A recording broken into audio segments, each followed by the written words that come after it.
Happy Holi to everyone.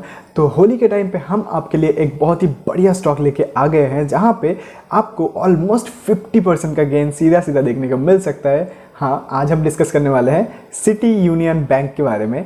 तो यहाँ पे सीधा सीधा ज़्यादा बकबक ना करते हुए हम सीधा यहाँ पे फाइनेंशियल्स पे चलते हैं। तो पहले हम यहाँ पे थोड़ा सा बिजनेस देख लेते हैं, राइट। तो यहाँ पे हमको पता है कि ये एक बैंक है एंड यहाँ पे अगर हम नीचे देखते हैं ना, तो इनका लोन बुक अगर हम देखते हैं तो यहाँ पे इनका मेन फोकस है lending to MSME and retail, right. तो एमएसएमई क्या होता है? एमएसएमई का मतलब होता है जो छोटे बिजनेसेस होता है, ठीक है, micro small and medium enterprises, ठीक है। तो इनको लोन देना बहुत ही सेफ है। किस तरीके से सेफ है? एक सिंपल से कैलकुलेशन समझो। सपोज एक बड़ी कंपनी है जिन्होंने लोन लिया है कितने करोड़ का? ऑलमोस्ट 1000 करोड़ का, ठीक है। एंड यहाँ पे दूसरे साइड पे बहुत सारी छोटी छोटी कंपनीज है जिन्होंने 1-1 करोड़ का लोन लिया है, ठीक है। तो यहाँ पे सपोज हम मानते हैं कितने कंपनीज है? 1000 कंपनीज है जिन्होंने लोन लिया है कितने करोड़ का?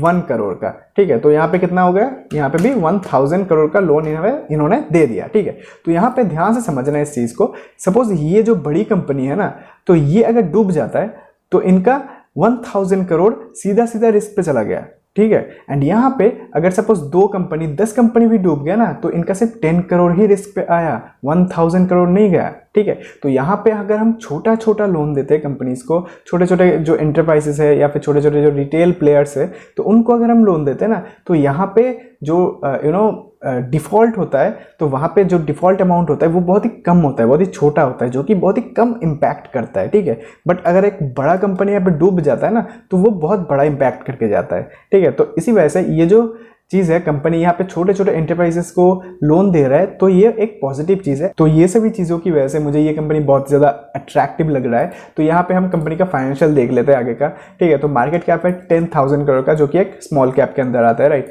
तो यहाँ पे हम दूसरी चीज़ें अगर देखते हैं तो यहाँ पे free cash flow continuously positive में है, जो कि बहुत ही अच्छी बात है, बहुत ही एक अच्छा साइन होता है फ्री कैश फ्लो पॉजिटिव में होना, राइट। तो यहाँ पे ROE 13.4% का है, जो कि बहुत ही अच्छी बात है। एंड यहाँ पे हम सीधा सीधा इन्वेस्टर पे चले जाते हैं।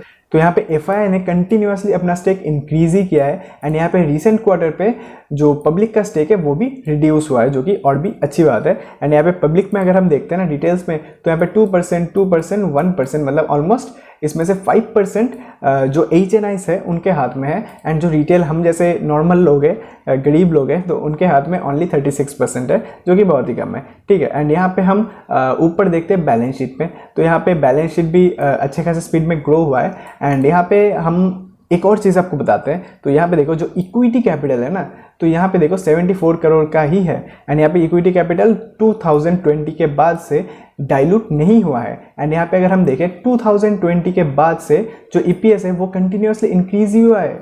तो यहाँ पे 1, 2, 3 ईयर्स में EPS ऑलमोस्ट डबल हो गया है, जो कि बहुत ही ज़्यादा अट्रैक्टिव चीज़ है। एंड यहाँ पे एक और चीज़ देखो, फाइनेंसिंग प्रॉफिट कंपनी का कंटिन्यूसली पॉजिटिव में है एंड हाईएस्ट एवर है। एंड सिर्फ यही नहीं, कंपनी का नेट प्रॉफिट भी हाईएस्ट एवर है। अगर हम क्वार्टरली रिजल्ट देखते हैं तो यहाँ पे भी ईयर ऑन ईयर बेसिस पे हाईएस्ट एवर है। एंड जो प्रॉफिट बिफोर टैक्स है वो भी हाईएस्ट एवर है, एंड जो नेट प्रॉफिट है वो भी हाईएस्ट एवर है। बट यहाँ पे एक चीज़ है जो कि आपको अच्छा नहीं लग सकता है, वो है NPA 2.19% का है, जो कि आपको बहुत ज़्यादा लग सकता है, ठीक है। बट यहाँ पे एक चीज़ आपको समझना पड़ेगा कि ऐसे कंपनीज में NPA थोड़ा सा ज़्यादा होता है, बिकॉज इससे पहले के कंडीशन खराब था, ठीक है, वो हमको एक्सेप्ट करना पड़ेगा। बट अभी के टाइम पे सिचुएशन इंप्रूव हो रहा है, कंपनी का रेवेन्यू इंक्रीज हो रहा है, कंपनी का नेट प्रॉफिट इंक्रीज हो रहा है।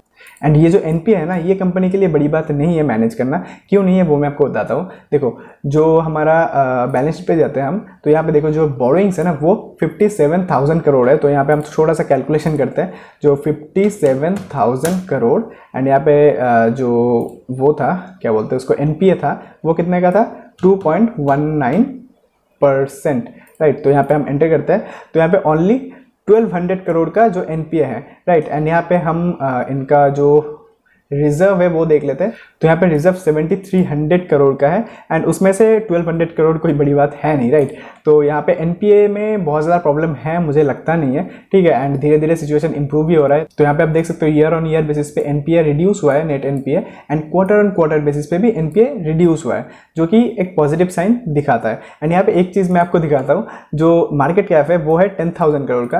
एंड यहाँ पे बैलेंस शीट पे जाते हैं, तो यहाँ पे जो रिजर्व है वो है 7300 करोड़ का, राइट। तो मार्केट कैप में एंड रिजर्व में बहुत ज़्यादा डिफरेंस नहीं है, राइट। तो ये चीज़ आपको समझना पड़ेगा कि ये कंपनी कहीं ना कहीं बहुत अच्छे खासे लेवल पे अंडर वैल्यूड है, जो कि हमको चार्ट में भी दिख रहा है, ठीक है। तो यहाँ पे हम दो तरीके से चार्ट में जो टारगेट है वो बना सकते हैं। टेक्निकल्स को हमेशा सिंपल रखना होता है। तो यहाँ पे हमने एक रेजिस्टेंस ड्रॉ कर लिया, तो हमारा फर्स्ट जो सीधा सीधा टारगेट बनता है वो यहाँ से ऑलमोस्ट 20% का बन जाता है, ठीक है। तो यहाँ पे उसके बाद अगर हम थोड़ा सा पोजिशनल साइड जाते हैं तो यहाँ पे हम एक और जो पैटर्न है वो हम यहाँ पे देख सकते हैं, जो कि है cup with handle pattern, right. तो यहाँ पे हमने एक कप ड्रॉ कर लिया एंड यहाँ पे हम एक छोटा सा हैंडल ड्रॉ कर लेते हैं, राइट। तो यहाँ पे हमने cup with handle pattern draw कर लिया।